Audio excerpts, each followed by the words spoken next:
흔히 사람이 살아가는 것을 말해서 인생이라고 말을 합니다.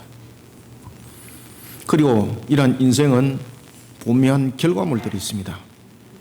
동일한 인생을 살아가는데 어떤 사람은 타락한 육신을 쫓아 살아가고, 동일한 인생을 살아가는데 어떤 사람은 창조주의 목적을 이루는 하나님을 경배하는 삶을 살아갑니다. 동일한 인생을 살아갔습니다. 그 사람에게 주어진 인생을 살아갔습니다. A도 그렇게 살아갔고 B도 그렇게 살아갔습니다.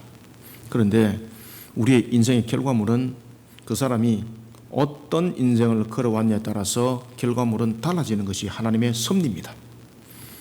그래서 하나님께서 생육하고 번성하고 땅이 충만하리라고 말할 때에 어떤 말씀을 우리에게 주셨는가 하면은 바로 계명을 주시면서 너희들은 이와 같이 생육 번성 충만하리라고 우리에게 말씀을 주셨던 겁니다. 우리의 인생은 어떻게 살아가냐에 따라서 인생의 해석은 달라집니다. 그것을 이중적 해석이라고 말하는 겁니다. 잠언 11장 18절에 보면은 우리에게 이런 말씀을 주고 있습니다. 악인의 sak은, 다시 말하면 악인이 걸어왔던 인생, 그것은 바로 허무가 될 것이다. 그렇지만 공의를 뿌리면서 살아왔던 그 인생을 살아왔던 자는 반드시 상이 있을 것이다. 그것이 잠언 11장 18절의 말씀입니다. 동일한 인생을 살아갈 때에 이중적 해석이 나타납니다. 우리가 어떤 인생을 살아오냐에 따라서 하나님의 섭리는 A로 응답하시고, 또한 하나님의 섭리는 B로도 응답하시는 겁니다. 우리의 구원은 하나님께서 선택한 예정대로 모든 것이 움직이지만은 이 땅 위에 허락되어진 우리의 삶들 통해서는 하나님께서 A로도 응답하시고 B로도 응답하세요. 그래서 우리는 성화 과정 속에서 하나님의 말씀이 우리의 근원을 이루지 못했을 때는 그 나타나는 결과와 열매는 바로 육신의 열매인데, 잠언 11장 18절의 말씀처럼 허무가 되는 겁니다. 창조주 하나님은 선한 속성을 가지고 계십니다. 모든 만물은 따라서 하나님의 선하심으로 창조되었습니다. 그런 창조물은 모두가 하나님의 선한 목적을 또한 이루기 위해서 창조되어졌다는 것을 우리는 인지하셔야 됩니다. 그런데 마귀는 이와 같이 하나님의 선한 목적을 이루는 우리의 인생들이 되지 못하도록 우리를 회방하고 방해하고 유혹하고 있습니다. 그런데 이런 방해하고 회방하고 유혹하는 것이 단순한 꼬들킴이 아니라 때로는 억압하고 때로는 우리로 하여금 공포 분위기에 몰아넣으니까 그 속에 빠지기도 하더라는 것입니다. 인류의 조상이었던 아담의 범죄 이후에 그 어떤 시대도 악이 판을 치지 아니한 시대가 없었습니다. 왜냐하면 이 아담의 이 원죄로 말미암아서 우리가 살아나가는 세상에 악이 들어오는 문이 열려져 버렸기 때문입니다.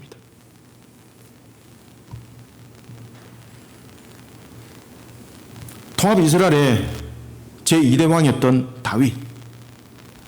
다윗은 자신이 살아가던 시대를 한번 돌이켜 봅니다. 그리고 현재의 자신이 살아가는 나라의 형편을 쭉 돌아보면서 돌이켜 봅니다. 한마디로 악이 판을 치고 있는 겁니다. 거짓이 난무하고 있는 겁니다. 한편에서는 하나님의 말씀을 따른다고 하는 경건한 자가 있는가 하면은, 다른 한편에서는 마치 하나님을 조롱하듯 교만한 모습을 하고 살아가는 자들이 있는데, 문제는 하나님을 조롱하면서 교만한 모습을 하고 살아가는 자들이 판을 치더라는 겁니다. 더욱더 번성하더라는 겁니다. 기가 찬 거죠. 공동체의 법과 질서가 무너진 것만 같습니다. 이런 나라를 가슴에 안고 다윗이 하나님께 기도하는 겁니다. 여러분, 하나님께서는 세상을 향해서 은혜를 베푸셨습니다. 하나님께서 세상을 향해서 은혜를 베푸실 때에 우리로 하여금 제약된 길에 들어서지 않도록 하나님께서 베푸시는 은혜가 있는데, 그것이 무엇입니까? 바로 법도와 규례입니다. 그런데 이 죄악된 모습 속에 살아가고 있는 세상은 이런 하나님의 은혜를 규제와 억압이라고 말하는 거예요. 참 기가 막힌 거죠. 왜? 십계명에 보면은 10가지 가운데서 8가지의 금지법이 있고 2가지의 긍정적인 법이 있는데 이 2가지의 긍정적인 법도 무엇입니까? 안식일을 거룩하게 지켜라. 오늘같이 거룩하게 지키라는 거죠. 그러니 이 세상에 타락한 자들이 볼 때는 이 안식일을 지키는 것이 자신들을 억압하게 만드는 것이고 자신들을 규제하게 만드는 것이고 자신들을 자유롭게 하지 못하게 만드는 하나의 족쇄가 된다는 거죠. 그런가 하면은 부모를 공경하라. 이 부모를 공경하라는 것은 단순한 윤리 도덕적인 측면이 아니라 부모를 통해서 하나님을 경배하라는 것이 그 속에 함께 내포되어져 있습니다. 이러니 하나님께서 우리에게 정말로 복되게 살아갈 수 있는 길을 은혜를 다하사 이와 같이 우리에게 법도와 규례를 줬는데 죄악된 세상 속에 있는 사람들이 바라볼 때는 이 법도와 규례가 자신들을 억압하고 규제하는 규제법으로 느껴지고 보여졌던 것입니다. 똑같은 것인데 이중적 해석이 주어집니다. 믿음을 가진 자들은 돌아볼 때에 이 십계명을 돌아보면서 하나님의 은혜를 돌아보는데 세속 가운데 타락한 자들이 돌아볼 때에 이 10가지 계명은 자신들을 규제하는 규제법으로 해석하더라는 것입니다. 우리는 이런 세상을 살아가고 있습니다. 동일한 문제를 가지고 2가지의 해석이 나오는 시대를 살아가고 있습니다. 그것은 왜 그런가 하면 선과 악이 공존을 하고 있기 때문입니다.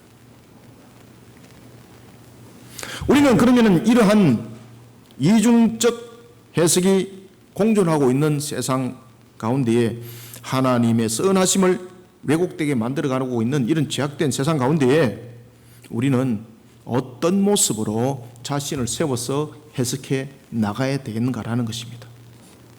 먼저 우리가 첫 번째 한번 보겠습니다. 먼저 우리가 시편 오늘 12편이죠. 1절 한번 큰 목소리로 한번 읽어봅시다. 시작.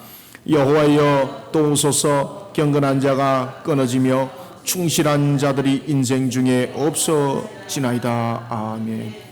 야, 이거 첫 기도부터 참 서글프죠. 여호와께 기도하는데 도와주십시오. 그런데 도와주십시오라고 말하면서 기도하고 있는데 다윗이 12장 1절과 8절 한번 보십시오. 12편 1절과 8절을 보면은 중복되게 2번 사용하고 있는 것이 있는데 그것은 바로 인생 중입니다. 인생 중에. 인생 중에 2가지 지금 해석이 나오는 거죠. 하나는 경건한 자고 충실한 자고 또 다른 하나는 바로 어떤 자들입니까? 하나님을 욕되게 하는 그러한 두 마음을 품은 아첨한 입술, 그죠? 이런 악한 자들이 있더라는 겁니다. 우리는 인생을 살아가면서 이런 이중적 해설 속에 살아가고 있고 그런 모습 속에 우리는 살아가고 있습니다. 그런데 문제는 이 악한 것들이 더 번성하고 있고 이 악한 것들이 하나님의 경건을 이루게 하는 자, 하나님을 경건하게 이루게 하는 자, 그리고 또한 충실한 자들을 잡아먹더라는 것입니다. 다윗이 왕이잖아요. 그런데 이것을 어떻게 할 수가 없는 거죠, 자기가. 여러분, 다윗은 전능자일까요? 아니면 유한성을 가지고 있는 사람일까요?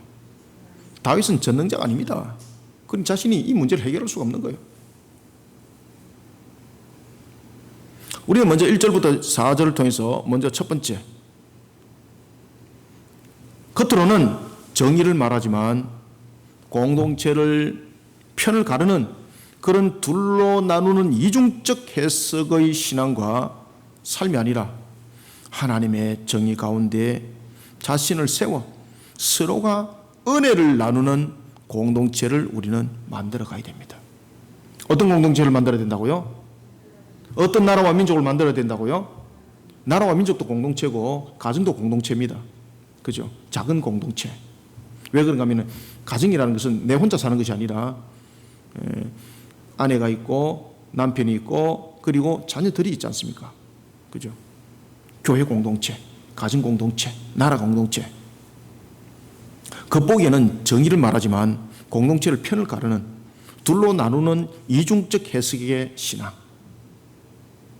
그런 삶이 아니라 하나님의 정의 가운데에 자신을 세워서 서로가 은혜를 나누는 공동체를 만들어야 됩니다. 서로를 은혜를 나눈다는 것은 얼마큼 중요한가 하면 은혜는 나누는 속에 은혜는 받게 되고 있습니다. 다윗이 이스라엘의 2대 왕으로 세움을 받습니다. 그때 다윗의 나이가 30이었습니다. 17살 때에 골리앗 앞에 섰을 때 그 이후로부터 13년이라는 세월이 흘렀던 거죠. 그런데 다윗에게 13년의 세월은 고통의 세월이었습니다. 아둘람에서의 그 고통의 세월. 그런가 하면 또한 헤브론에서는 자신이 헤브론을 중심으로 남쪽 끝을 다스리는 왕이 되지만은 그럼에도 불구하고 그의 모습은 언제든지 불안 속에 떠는 그 모습이 자신의 삶의 현실이었습니다. 그리고 그가 이제 통합왕국의 왕이 되는데 통합왕국의 왕이 되고 나라를 돌이켜보니까 이게 자신이 왕이지만은 자신이 할 수 있는 것보다 할 수 없는 것이 더 많다는 것을 다윗이 깨닫는 겁니다. 그래서 다윗이 그런 문제점들이 부딪힐 때마다 그는 인본적으로 문제를 풀어나가는 것이 아니라 하나님께 먼저 기도 구합니다. 왜 그런가 하면 하나님은 전지전능하신 분이거든요. 다윗은 자신이 인본적으로 문제를 해결하면서 터졌던 사고들을 기억합니다. 그런 다윗, 나라를 다스릴 때에 자신이 해결할 수 있는 것보다 해결할 수 없는 것이 대부분이라는 것을 그는 알게 되고 전지하시고 전능하신 하나님께 도움을 구합니다. 어떻게 도움을 구합니까? 그래서 10편 12편 1절이 어떻게 시작됩니까? 여호와여, 그렇죠, 도와주십시오. 도와주십시오. 다윗은 10편 12편 1절과 그리고 8절을 통해서 조금 전에도 말씀드렸던 것처럼 인생 중에 일어나는 두 가지의 다른 사례를 이제 열거를 하기 시작합니다. 지금 나라가 그 모양이 되어 있는 겁니다. 우리나라가 지금 그런 모양이 되어 있는 겁니다. 지금 우리나라 형편들을 보면 10편 12편의 내용과 똑같습니다. 12편 1절과 8절을 보니까 인생 중에는 두 가지 사례가 있는데 하나는 인생 중에서 충실한 자가 있는가 하면 비열한 자들이 있더라는 것입니다. 기가 막힌 것은 이런 충실한 자의 속에 들어있는 경건한 자들은 끊어지고 그럴듯한 거짓말로 포장하면서 살아가는 그런 비열한 자, 그런 비열한 자들은 마치 자신들의 인생이 탄탄대로인 것처럼 오히려 번성하고 강력해지더라는 것입니다. 그러면서 그들의 입에서 나왔던 교만한 말이 어떤 말을 하고 있는가 하면 누가 우리의 혀를 이길 수 있느냐, 누가 우리를 주관할 수 있느냐 이러면서 교만이 어디를 향하고 있습니까? 하나님을 향하는 거예요. 하나님을 향하는 거예요. 다윗이 돌아보니까 과간인 거예요. 하나님을 욕되게 하고 있는 거예요. 1절부터 4절을 우리 한번 읽어봅시다. 시작. 여호와여 도우소서, 경건한 자가 끊어지며 충실한 자들이 인생 중에 없어지나이다. 아첨하는 입술과 두 마음으로 말하는도다. 그들이 이웃에게 각기 거짓을 말하여 아첨하는 입술과 두 마음으로 말하는도다. 여호와께서 모든 아첨하는 입술과 자랑하는 혀를 끊으시리니 그들이 말하기를 우리의 혀가 이리라, 우리의 입술은 우리의 것이니 우리를 주관한 자가 자 누구리요 하미로다. 아멘. 지금 4절은 누구의 소리입니까? 바로 이 교만한 자들, 아첨하는 자들이 뭐라고 말하는가 하면은 누가 우리를 이길 수 있느냐, 누가 우리의 혀를 이길 수 있느냐, 누가 우리를 주관할 수 있느냐. 지금 누구를 향해서 지금 대항하고 있는 겁니까? 세상을 향해서도 이야기를 하고 있지만은 지금 하나님 욕되게 하고 있는 겁니다. 우리가 지금 살아나고 있는 현실 같지 않습니까?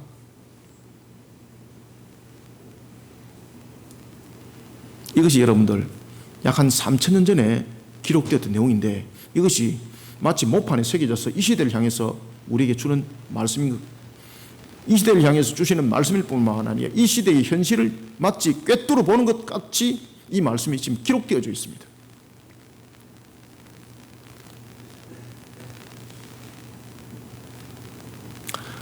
기가 막힌 모습. 여러분, 다윗이 하나님께 기도할 때에 어떻게 기도합니까? 다윗이 하나님께 기도할 때에 거짓말을 말하는 아첨하는 자의 입술과 자랑하는 자의 혀를 끊어주기를 간구하고 있습니다. 여러분들, 아첨하는 자의 입술도 자신이 다스리는 백성이고, 자랑하는 혀도 자신이 지금 다스리고 있는 백성 속에서 나타나는 현실들입니다. 그런데 아첨하는 입술과 자랑하는 입술은 무엇인가 하면은 거짓된 정의를 통해서 나라를 병들게 만들고 결국 나라를 몰락시키는 세력이 되는 것입니다. 여러분, 우리는 이 시대를 살아가고 있는 우리의 모습들로 돌아보면 얼마나 화려한 미사어구들이 판치고 있습니까? 겉으로는 미사어구를 통해서 정의를 말하고 있지만은 그 내막의 뜻은 하나님의 법도와 규례를 떠난 정의를 말하고 있습니다. 남녀 평등을 말하고 있습니다. 저는 남녀 평등에 대해서 저는 강력하게 동의를 하는 사람 중에 한 사람입니다. 왜 그런가 하면 하나님께서는 우리에게 남녀 평등에 관해서 얘기할 때에 남녀 평등이라는 것은 성적 평등을 말하고 있는 것이 아니라 하나님 안에서 하나님 형상이라는 측면에서 평등입니다. 그 속에는 남녀뿐만 아니라 모든 사람이 동일하다는 관점에서는 동의합니다. 그런데 그것이 하나님의 질서를 무너뜨리는 평등이 되면 저는 100% 반대합니다. 그리고 또한 그것을 동성애법으로 와전시키는 젠더법은 마귀의 법입니다. 저는 100% 반대합니다. 강력하게 반대합니다. 만약에 이 정부가 그것을 찬성한다면 그것은 곧 악을 키우는 행위요, 이 나라 백성들을 병들게 만들 뿐만 아니라 몰락시키는 일에 앞서는 자가 되는 것입니다. 그런 자는 권위와 권세 자리에서 속히 내려와야 됩니다. 세상에는 미사어구를 통해서 정의를 말하지만은 그 내막이 하나님의 법도와 규례를 떠나면은 그것은 정의가 아닙니다. 그저 상대를 속이는 전략에 불과한 것입니다. 결과적으로 두 마음입니다. 아첨하는 입술, 자신을 높이고 상대를 멸시하기 위해서 자랑하는 혀, 겉과 속이 다른 두 마음입니다. 다윗은 이런 가정스러움 앞에서 하나님의 정의를 그는 세워나가는 겁니다. 지금 기도가. 나라와 민족의 지도자가 이렇게 되어야 됩니다. 나라가 민족의 지도자가 이와 같이 다윗처럼 하나님께 입술을 바르게 열어 정의와 공의를 세워나가는 지도자면은 그 나라 하나님이 불쌍히 여깁니다.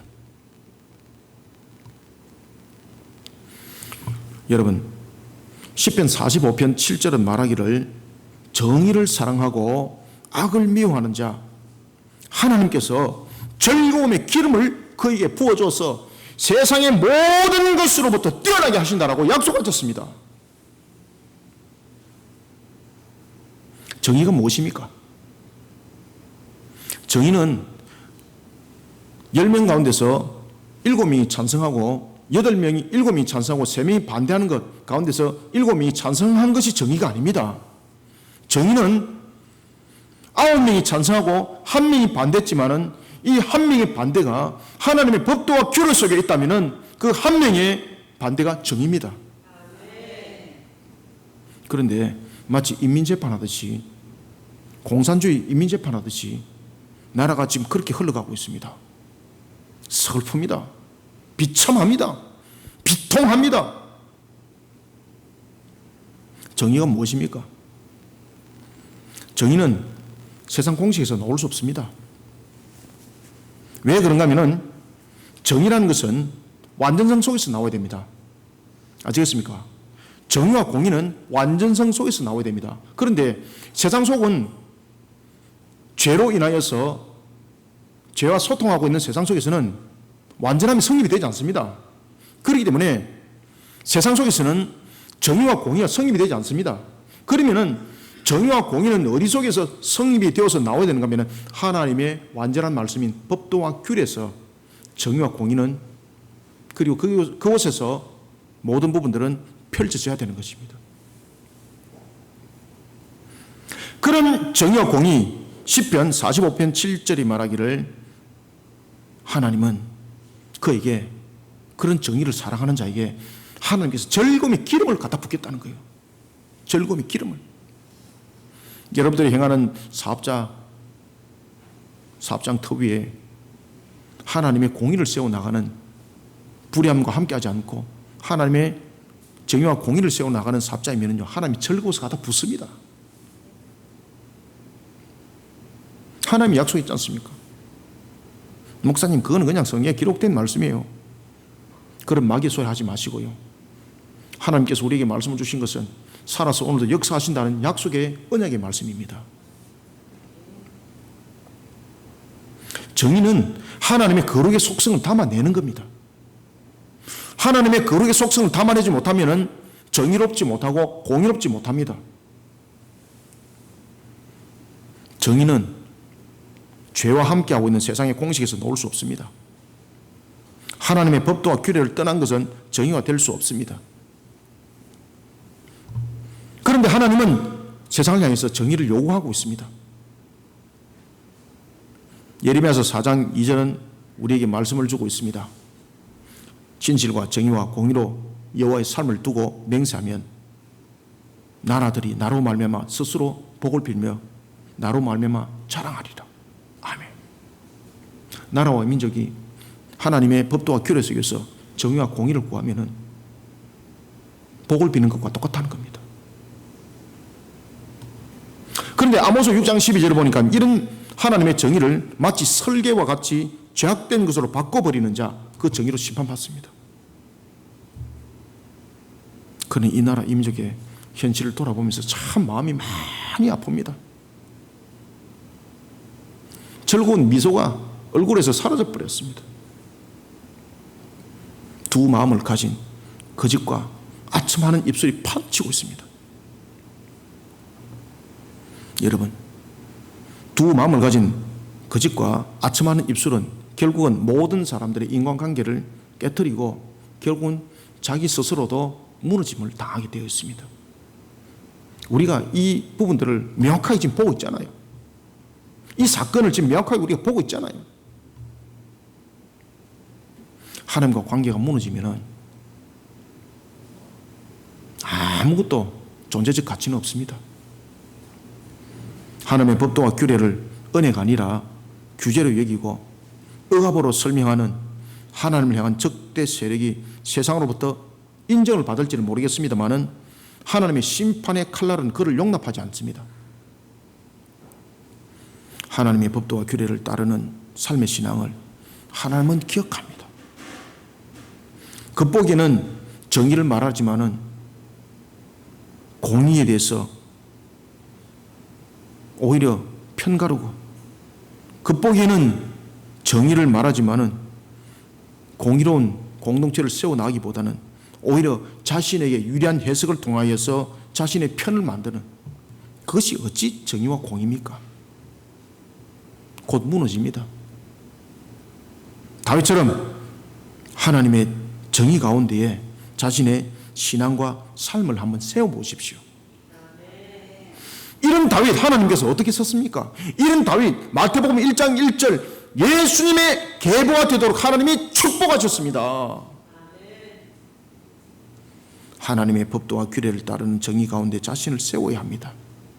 그리고 이를 통해 서로가 은혜를 나누는 공동체를 세워나가는 우리 모두가 되기를 소망합니다. 그 다음에는 두 번째는 이 중에 또 다른 해석을 하고 있는 이 세상을 향해서 우리는 어떻게 나가야 되는가? 5절을 한번 읽읍시다. 시작. 여호와의 말씀에 가련한 자들의 눌림과 궁핍한 자들의 단식으로 말미암아 내가 이제 일어나 그가 원하는 안전한 지대에 두리라 하시도다. 아멘. 첫 번째, 제가 여러분들에게 말씀드렸던 것처럼 우리가 은혜의 공동체를 만들어가게 되면은, 그 은혜를 나누게 되면요, 그 은혜는 결국 나에게 오는 은혜가 되는 겁니다. 은혜는 멈춰버리면은 그 은혜는 더 이상 은혜라고 말할 수 없고 나중에 재앙으로 변하게 되어 있습니다. 창세기 보면은 여러분들 에덴 동산에서 강물이 네 강을 형성하는데 네 강은 바로 비손과 기온과 히데길과 유보라데였습니다. 비손과 기온과 히데길과 유보라데가 강이 흐르는 것이 멈춰버렸다면요, 그 속에는 생명이 없습니다. 은혜는 멈추면 안 됩니다. 하나님의 법도와 규례를 통해서 우리는 은혜를 나누는 공동체를 세워나가야 됩니다. 그 속에는 생명이 있고 그 속에는 호마뇨 같은 보석이 있습니다. 그래서 공동체는 나 혼자가 중심이 아닙니다. 모두라는 것, 우리라는 것. 나라와 민족도 마찬가지입니다. 기름진 나라를 만드는 것, 내 삶만이 아니라 이 모든 것을 통해서 함께 나눔이 되어야 되는 것이고 함께 은혜 받는 공동체를 만들어가야 되는 것이 매우 중요합니다. 은혜가 계속 흐르는 공동체, 나 또한 아니다. 모두가 함께 더 큰 은혜를 누리게 된다는 사실을 여러분들 아셔야 되는 것입니다. 이런 측면에 우리는 5절을 통해서 5절부터 6절을 통해서 우리는 두 번째 이중적 다른 해석을 하고 있는 세상 가운데에 우리는 어떤 공동체를 만들어 가야 되는가? 두 번째 5절부터 6절은 말합니다. 자신의 생각과 뜻을 성취하기 위해서 편을 가르는 거짓된 말씀이 아니라, 아시겠습니까? 용광로에서 7번 걸러낸 여호와의 순결한 말씀으로 하나님의 갑절의 은혜를 누리는 공동체를 만들어 가야 됩니다. 무엇으로? 용광로에서 7번 걸러낸 말씀입니다. 그럼 여러분, 용광로에서 7번 걸러낸 말씀이 무엇이겠습니까? 용광로에서 왜 7번 걸러내겠습니까? 지금 다윗은 그 기도를 하고 있는 겁니다. 지금 다윗은 하나님의 말씀에 대해 두 가지를 설명합니다. 첫 번째는 하나님의 말씀을 지키는 자와 관련된 가련한 자와 궁핍한 자입니다. 이들이 왜 가련하고 궁핍한 자가 되겠습니까? 이들이 가련하고 궁핍하게 되기까지는 악한 자들이 입술에서 나온 거짓된 말씀에 상처를 받고 조롱당했다는 거죠. 그럼 그들이 왜 상처받고 조롱당했겠습니까? 악한 자들이 말하고 있는 그 거짓된 말씀에 동조하지 않았던 거죠. 그러니 조롱당하고 상처받고 그런 속에 가련한 자가 되어버렸고 그런 속에 궁핍한 자가 되어버렸습니다. 성경은 말합니다. 하나님께서는 이런 자의 단식에 대해서 적극적으로 응답한다고 말입니다. 주님께서 말씀하십니다. 5절은 증가합니다. 내가 이제 일어나, 그죠? 즉각 일어나겠다는 겁니다. 일어나 그가 원하는 안전한 지대에 두리라. 구원할 것을 약속합니다. 그 다음에 두 번째는 하나님의 말씀이 가지는 성격입니다. 하나님의 말씀은 어떤 성격을 가지고 있는가라는 것입니다. 하나님의 성격과 관련된 흑도가니. 여기서 흑도가니는 무엇입니까? 여기서 흑도가니는 용광로를 말하고 있습니다. 용광로. 영어로 번역은, NIV라는 번역은 이렇게 용광로로 번역을 정확하게 하고 있습니다. 용광로에 7번 단련한 하나님의 말씀은 용광로에 7번 단련한 은입니다. 은. 여러분들, 7이 무엇이죠? 그렇죠. 신명기 28장 25절에 보면 완전함을 말하고 있는 겁니다. 이 땅에서는 완전함이 있습니까? 없습니까? 없습니다. 용광로는 무엇입니까? 용광로는 여러 가지 부분들로 설명되어집니다. 불의 심판으로 설명되어지고 여러 가지 부분들로 설명되어집니다만 지금 본문의 10편에 나타나고 있는 12편의 말씀에서 용광로는 바로 에스겔서 22장 22절의 말씀처럼 금속을 녹인다든지 이런 불순물을 제거하는 형태를 말하고 있습니다. 그리고 은은 무엇입니까? 은은 창세기 13장 2절과 열왕기하 5장 22절에 보면 재산의 가치를 척도하는 화폐의 용도입니다. 뿐만 아니라 은은 오늘 본문 12편 6절에서는 무엇으로 설명하고 있는가 하면 하나님의 말씀으로 비유하고 있습니다. 그런데 이 하나님의 말씀이 어떤 것입니까? 7번 용광로에 단련된 말씀이라는 겁니다. 그러면 이 말씀은 우리에게 무엇을 증거해 주고 있는가 하면 하나님의 말씀은 거룩한 완전한 말씀이다 이 말입니다. 하나님의 말씀은 거룩한 완전한 말씀이라는 거죠. 그러니 하나님의 말씀에는 아첨과 헛됨이라든지 거짓됨과 같은 그런 찢기들, 죄악된 것이 함께할 수 없다는 것을 말하고 있는 겁니다. 5절과 6절 한번 읽읍시다. 시작. 여호와의 말씀에 가련한 자들의 눌림과 궁핍한 자들의 탄식으로 말미암아 내가 이제 일어나 그를 그가 원하는 안전한 지대에 두리라 하시도다. 아멘.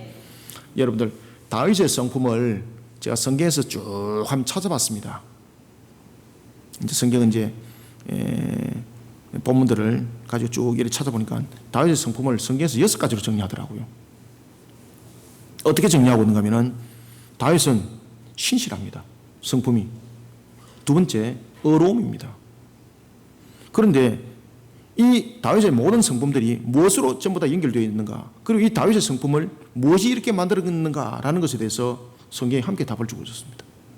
먼저 다윗의 성품의 6가지를 보면 그는 신실함이고 의로움이고 온유함이고 자비로움이고 경건함이고 겸손함이었습니다. 이런 다윗, 사무엘상 18장 14절에 보니까 분별력이 있더라는 겁니다. 그런가 하면 사도행전 13장 22절에서는 이런 다윗을 가리켜서 하나님의 마음에 합한 자라고 성경은 정하고 있었습니다. 다윗의 성품이 어땠다고요? 신실함, 의로움, 온유함, 자비로움, 경건함, 겸손함. 그런데 다윗이 태어나면서부터 여러분 이런 성품을 가지고 태어났습니까?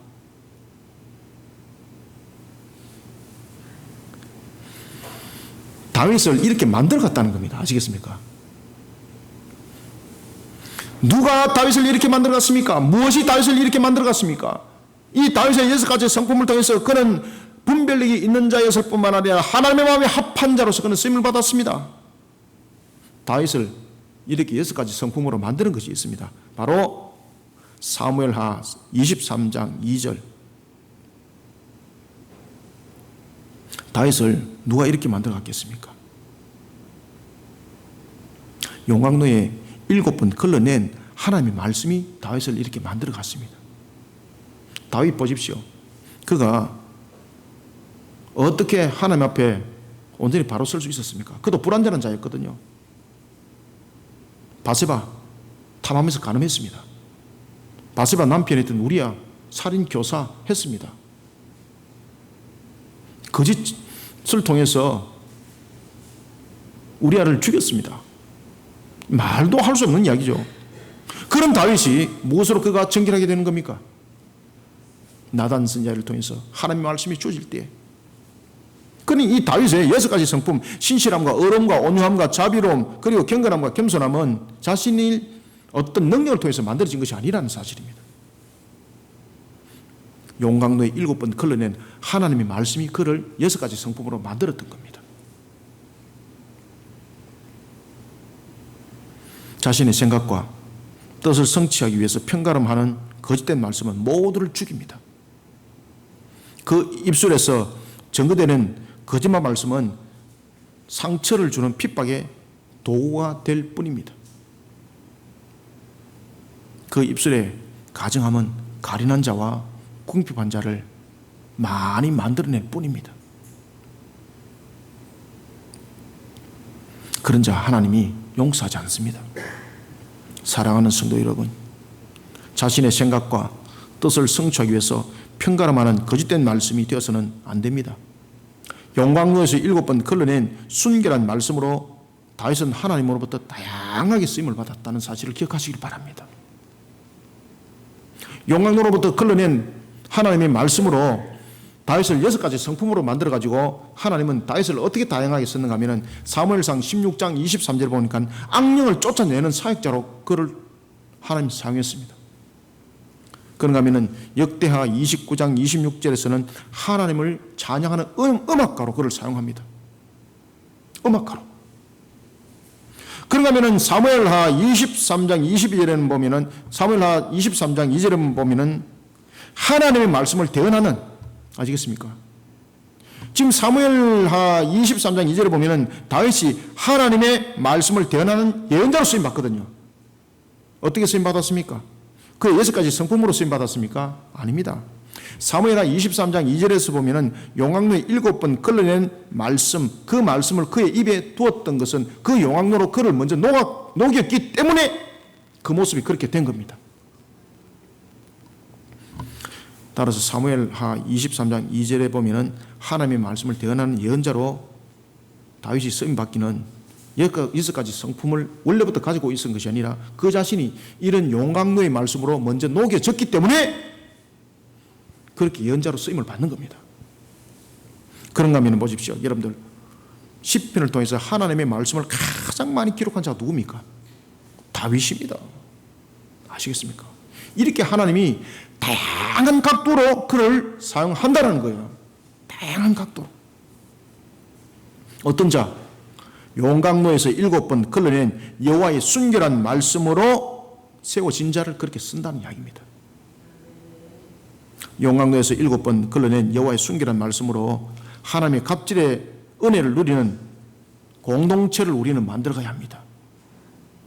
그런 다윗 같은 말씀의 군사들이 저와 여러분들이 되기를 소망합니다.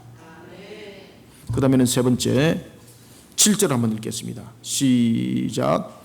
여호와여 그들을 지키사 이 세대로부터 영원까지 보존하시리다. 아멘. 자, 여러분 7절부터 8절에 보면은 재미있는 말씀이 있습니다. 7절에 보면은 그들을 지키사, 그 다음에 영원까지 보존하시리다.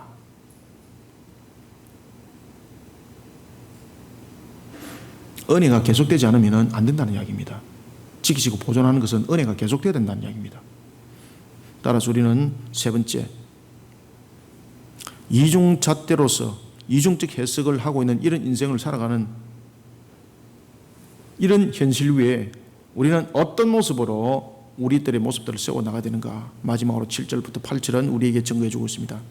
자기 해석으로 편가름은 안 됩니다. 자기 해석으로 편가름하여 악인이 날뛰는 그런 죽음의 세상을 만들어가지 않도록 용광로의 말씀이 무엇이겠습니까? 하나님의 도덕법입니다. 바로 십계명입니다. 하나님의 도덕법으로 세상을 바르게 세워 하나님 안에서 은혜를 마음껏 누리는 공동체를 만들어 가야 합니다. 자기 해석으로 편가름하여 악인이 날뛰는 죽음의 세상을 만들어 가지 않도록 하기 위해서는 하나님의 도덕법으로 세상을 바르게 세워야 됩니다. 하나님의 도덕법이 무엇입니까? 바로 십계명입니다. 하나님의 도덕법으로 세상을 바르게 세워 하나님 안에서 은혜를 마음껏 누리는 공동체, 가정 공동체, 교회 공동체, 사회 공동체, 나라 공동체를 만들어야 합니다. 다윗은 핍박과 악이 범람하여 날뛰고 있는 세상으로부터 가련한 자와 궁핍한 자가 건짐받기를 그는 기원하고 있습니다. 그런데 여러분 보십시오. 이 가련한 자와 궁핍한 자가 건짐을 받을 때에 지속성을 가질 수가 있고 단회성을 가질 수가 있습니다. 우리가 코로나 바이러스 문제로 인해서 위로를 받았습니다. 그 위로가 지속성을 가지고 있습니까? 4인 가족 100만 원 받았습니다. 잘 닦아섰습니다. 단회성으로 끝났습니다. 끝나고 나니까 뭔가 서운한 거예요. 이거. 야, 이거 또 공돈 떨어지는 데 없나? 이게 사람들의 보편적인 생각이 되어버렸습니다. 병들게 만드는 것이 오히려 병들게 만드는 거예요. 우리가 왜 이런 모습이 됐을까라는 부분을 통해서 우리는 요한계시록을 통한 하나님의 말씀을 직시하는 그런 음성을 도래하는 신앙이 되어야 되는 것입니다.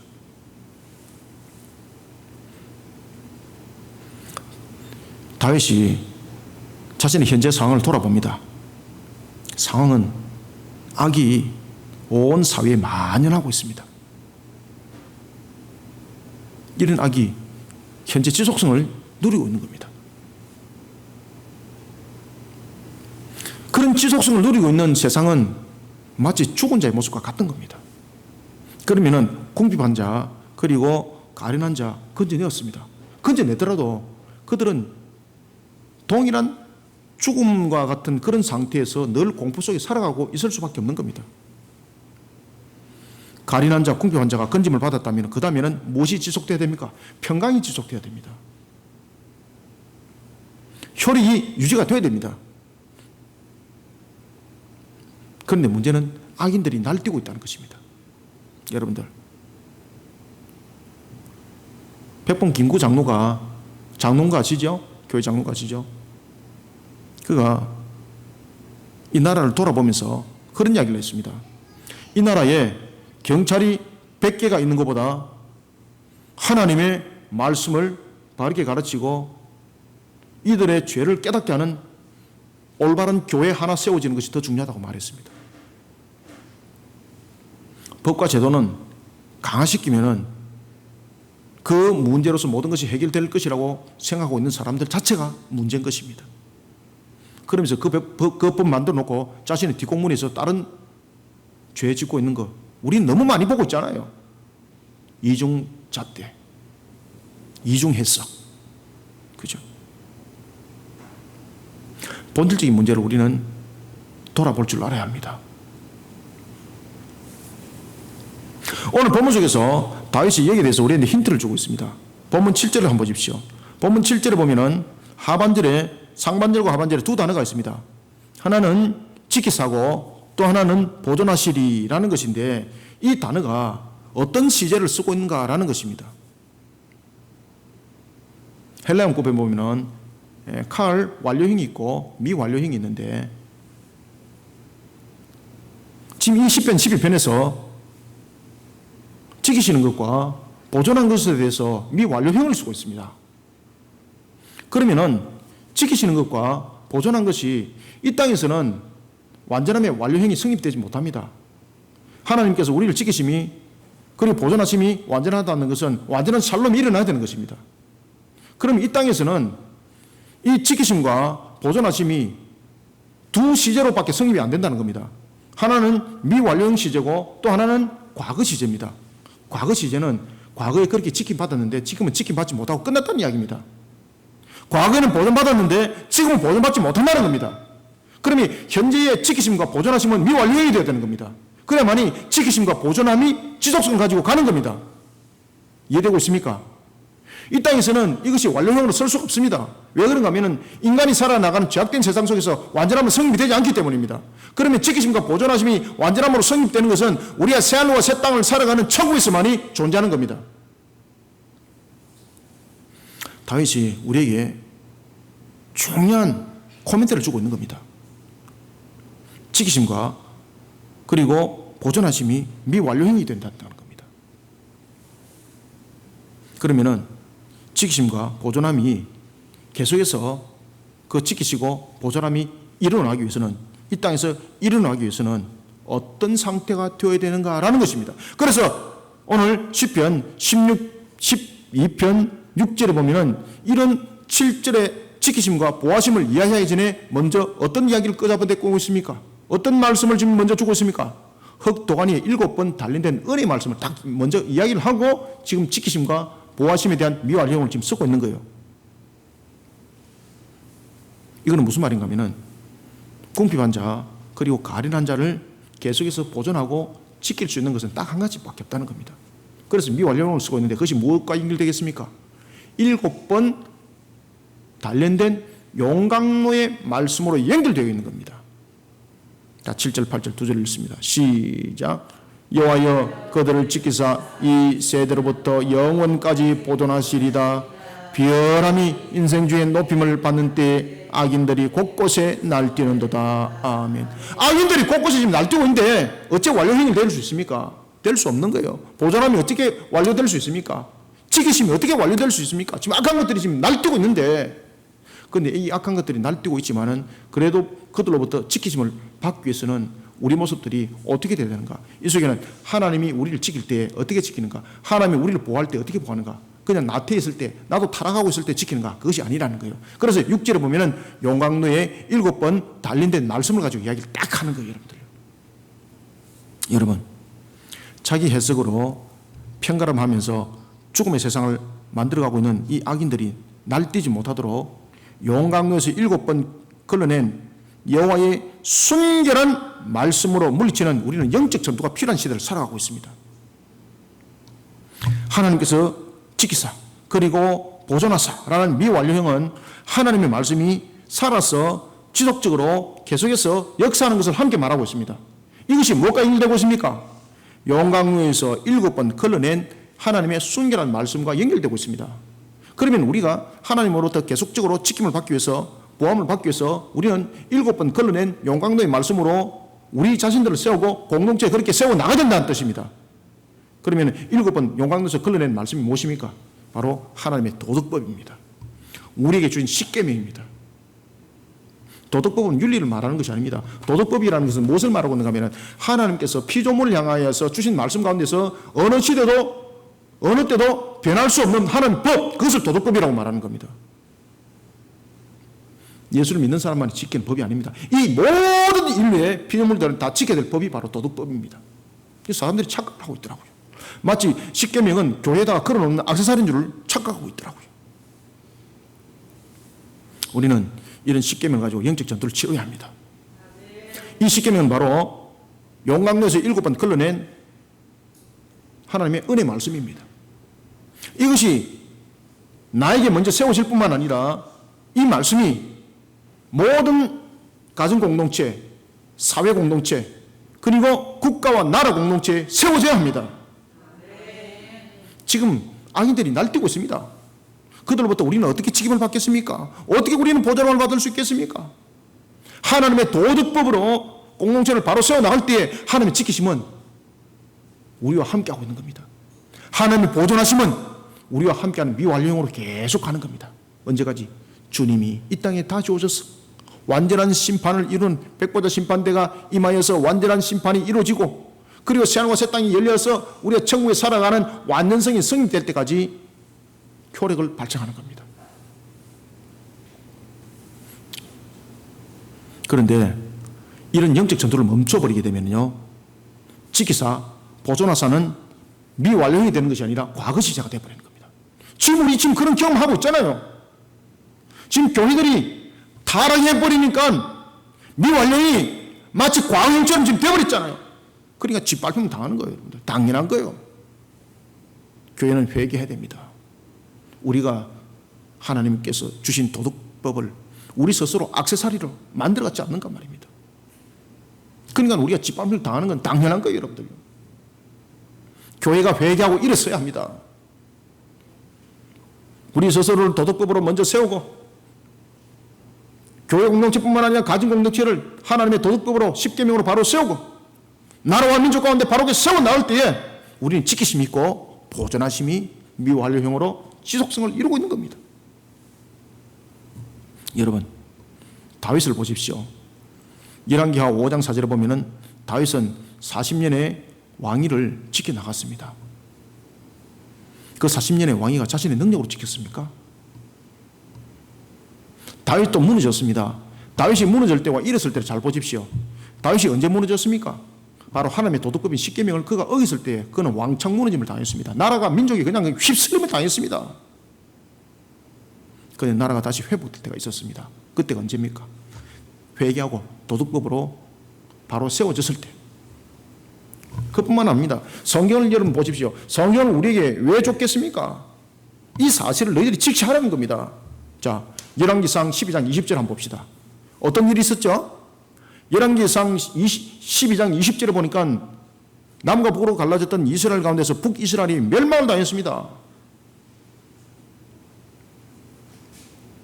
열왕기상 12장 20절과 그리고 열왕기하 17장 6절에 보면은 특히 남과 북이 갈라졌던 사건을 열왕기상 12장 20절이 다루고 있습니다. 그리고 일단 북이스라엘이 무너짐을 당하고 있는 것이 열왕기하 17장 6절에서 그 내용을 다루고 있습니다. 무엇 때문에 나라가 갈라졌습니까? 무엇 때문에 북이스라엘이 멸망당했습니까? 하나님의 도덕법을 그들이 어겼기 때문에. 그뿐만 아닙니다. 열왕기하 25장 9절에 보면은 이스라엘의 마지막 보리였던 유다, 바벨론에 의해서 비참하게 무너질 뿐만 아니라 성전이 완전히 파괴되어 버립니다. 성전 위에 돌 하나도 남기지 않고 다 무너뜨림 당합니다. 얼마나 조롱당하는지 비참하게 끌려갑니다. 자, 나라가 남과 북으로 갈라졌을 때 이스라엘이, 그리고 북이스라엘이 멸망당했을 때, 남유다가 멸망당했을 때 이 공통점이 무엇입니까? 하나님의 도덕법인 십계명을 범했을 때였습니다. 자기 해석으로 편가름하여 악인이 날뛰는 죽음의 세상을 만들어가지 않도록 하나님의 도덕법으로 세상을 바르게 세워나가는 우리는 영적 전투를 멈추지 말아야 합니다. 이거는 교회 속의 책임입니다. 우리는 영적 전투를 치러 가야 하는 것입니다. 내 자신을 통해서 영적 전투를 치러 간다는 것이고, 우리 가정을 통해서 영적 전투를 치러 가야 되는 것이고, 교회를 통해서 영적 전투를 치러 가야 되는 것이고, 내 삶의 사회 형태를 통해서 영적 전투를 치러 가야 되는 것이고, 나라와 민족 가운데 영적 전투를 함께 치러 갈 때에 지키심과 보존하심은 미완료형으로 지속성을 이룬다는 것입니다.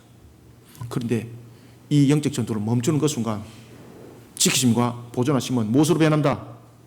즉시 과거형으로 변해버려요, 여러분들요. 그러니 우리가 짓밟히는 거예요, 여러분들. 그러니 지금 교회들이 짓밟히는 거예요, 지금. 말도 안 되는 소리에 짓밟히고, 지금 온갖 소리 짓밟힘을 당하고, 잭소리 못하고 앉아있잖아요. 참새는 죽을 때 잭이라도 하지.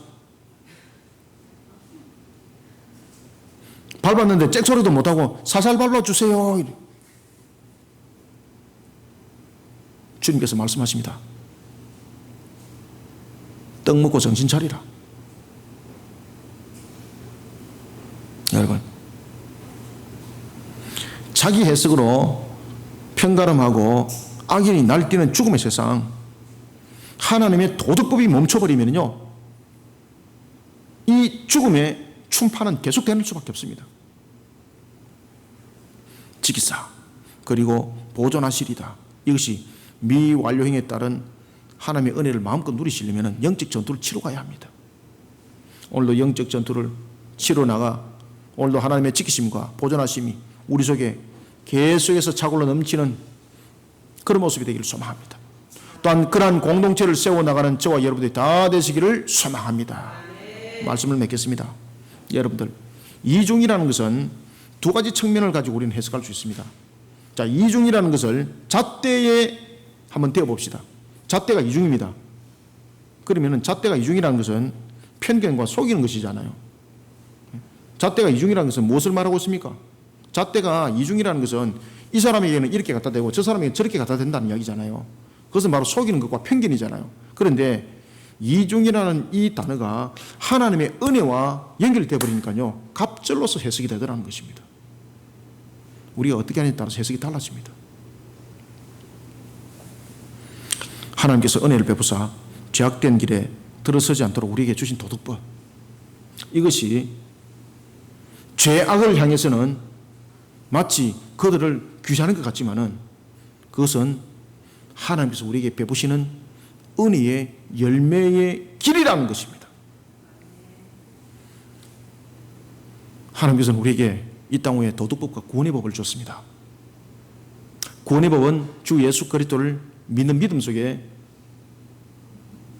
우리에게 새 소망인 새하늘과 새 땅이 있다는 것을 말씀하셨던 것이고, 그리고 도덕법은 이 땅을 살아가는 우리의 모습을 통해서 다시 한 번 더 재점검하는 속에 주신 말씀입니다. 우리는 이 땅 위에 도덕법과 구원의 법은 변하지 않는 법입니다. 공동체를 편을 가르는 일에 있어서 정의 말하고 공의 말하면서 자신 유리한 쪽으로 유권 해석하는 그런 나라는 소망이 없습니다. 그런가 하면은 하나님께 주신 도덕법을 마치 액세서리로 여기고 있고 그러한 이중적인 모습으로 살아가고 있는 교회 소망 없습니다. 그런 공동체 소망 없습니다. 회복시킵시다. 이 중에 다른 해석이 있습니다. 하나님의 도덕법이 우리에게는 은혜요, 소망과 희망이라는 것을 알고 내 심령 위에, 내 심령이 타락하여서 무슨 도덕법이 바로 세워지겠습니까? 내 속에 더러운 음란한 생각들, 불평과 시기와 질투의 생각들, 타락한 세속과 함께하는 나의 심령 속에 십계명의 도덕법을 바르게 세웁시다. 회개하면서 바르게 세웁시다. 그럴 때 지키사 보존하심이 미완료형으로 계속 이루어집니다. 이런 십계명의 말씀을 우리 가정 위에 바로 세웁시다. 한국 교회뿐만 아니라 이 땅에 모든 교회들이 이 도덕법으로 회복받아야 합니다. 얼마나 타락했습니까? 자신이 은혜 받기를 구하고 자신이 물질이 많이 생기를 구하면서 그것이 선한 물질이 되지 못하고 다른 사람에게 가서 사기치고, 그것이 무슨 하나님을 영광스럽게 하나님 앞에 은혜를 구하고 무엇이 그것이 하나님 앞에 영광스러운 모습이 되겠습니까? 하나님을 욕되게 하는 것이요. 우리는 바르게 세워야 합니다. 하나님께서 우리에게 주신 용광로의 7번 단련된 도덕법의 말씀, 십계명으로 교회 공동체 다시 회복시켜야 합니다. 이 나라 이 민족 이 말씀으로 회복시켜야 합니다. 안식일을 거룩하게 지키라. 안식일을 거룩하게 지키는 것은 그저 하루 와서 땜빵 치는 것 아닙니다. 하나님의 창조를 돌아보면서 그 은혜에 감사하고 우리 인간의 본인의 모습들을 다시 한 번 더 되돌아보는 그런 시간들이 되시길 바랍니다. 그런데 이 나라 이 민족에 보십시오. 우상 숭배에 판을 치잖아요. 십계명에서 우리에게 무엇을 말하고 있습니까? 어떤 우상도 존재할 수 없다고, 어떤 우상도 하나님을 기쁘게 할 수 없다고. 그런데 저쪽 곳곳에 판을 치고 있습니다. 이 나라 위에, 이 민족 위에 하나님의 도덕법인 십계명을 바르게 세웁시다. 그러지 않았을 때는 우리의 삶들의 또 다른 현석이 우리를 무너뜨림을, 그리고 또 다른 현석이 우리를 장악해버리는 그런 속에 우리는 악의 구렁텅이 속에 빠져버린다는 것입니다. 사랑하는 성도 여러분, 오늘도 죄악으로 가득 찬 세상을 향해서 우리는 십계명으로 영적 전투를 치러 나가는 일을 멈추지 않아야 합니다. 이런 가운데 하나님의 멈추지 않는 은혜가 풍성하게 일어나기를 또한 주님의 이름으로 축원합니다. 살아계신 아버지 하나님, 주께서 오늘도 우리에게 은혜의 꼴의 양식을 주시고 은혜의 담비의 말씀을 부어주시니 감사합니다. 성령님, 우리를 오늘도 새롭게 하여 주시고 하나님의 은혜 가운데 달려가게 도와주시옵소서. 세상이 마치 이중잣대의 모습으로 편견과 판단으로 자신들의 정의와 공의를 만들어가고 있지만은 나라와 민족의, 그리고 또한 교회의 공동체 속에, 가정의 공동체 속의 정의와 공의는 하나님 안에서 완전함을 이루고 있는 하나님 안에서만이 가능하다는 것을 우리로 하여금 다시 직시하게 하시니 감사합니다. 주신 말씀처럼 우리가 7번 용광로에서 단련된 은혜 말씀으로 우리의 심령에, 그리고 또한 모든 공동체 위에 세워지게 하여 주옵소서. 교회 위에, 가정 위에, 나라와 민족 위에 십계명으로 바르게 세워지게 역사해 주시길 소망합니다. 하나님 외에 다른 신이 없다는 사실을 직시하고 우상으로부터 이 민족을 뽑아 주시옵소서. 이념과 사상으로부터 이 민족을 해방시켜 주시옵소서. 인간의 본능 속에서 나타나고 있는 것, 참으로 우리는 하나님의 말씀 앞에 회개하는 무릎이 될 수밖에 없다는 사실을 알고 세상 속에서 자기 편가름하는 그런 편향적인 모습 떨쳐버리게 하여 주시고 하나님의 법도와 규례를 지키는 속에 서로 은혜를 나누고 하나님의 지키심과 보호하심이 영원히 흐르게 하여 주시기를 소망합니다. 오늘도 주신 말씀으로 우리 모든 성도들이 은혜가 되게 할 뿐만 아니라 이 민족을 살리는 말씀이 되게 하여 주옵소서. 교회를 살리는 말씀이 되게 역사하여 주시옵소서. 예수님의 이름으로 기도드립나이다. 아멘.